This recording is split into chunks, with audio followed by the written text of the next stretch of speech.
मैं बस में अकेले सफ़र कर रहा था। रात का समय था। मैं बस से दिल्ली जा रहा था। तभी एक खूबसूरत औरत मेरी बस में चढ़ी। उसे देखकर ऐसा नहीं लग रहा था कि वह 2 बच्चों की माँ है। कंडक्टर ने उस औरत को बस के अंदर किया और बस चल पड़ी। बस पूरी खचाखच भरी हुई थी। कहीं पर भी बैठने की बिल्कुल भी जगह नहीं थी।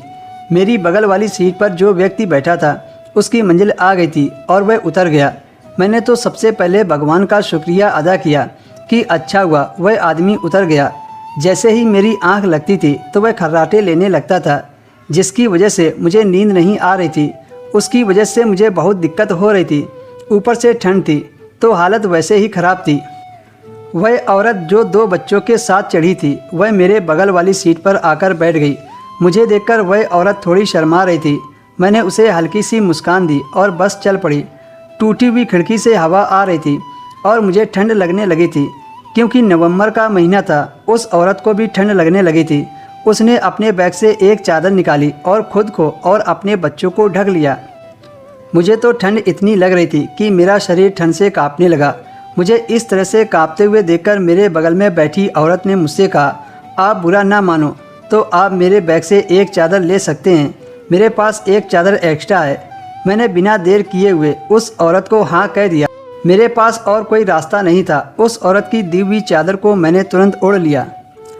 तब जाकर मुझे ठंड से राहत मिली।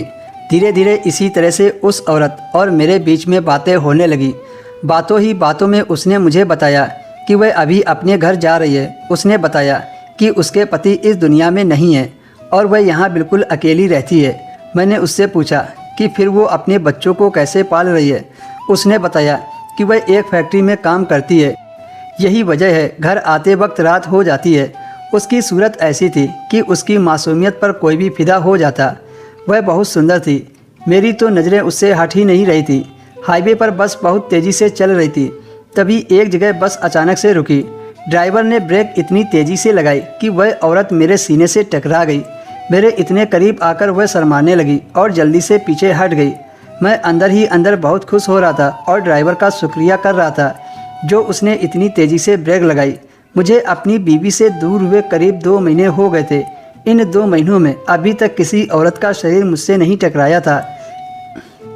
इस वजह से आज मुझे बहुत अच्छा लग रहा था और अब तो खुद पर काबू पाना भी मुश्किल लग रहा था।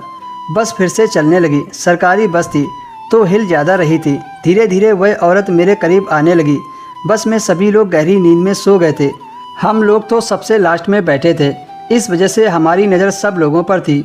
अगर कोई उठता है तो सबसे पहले मुझे ही नज़र आता है।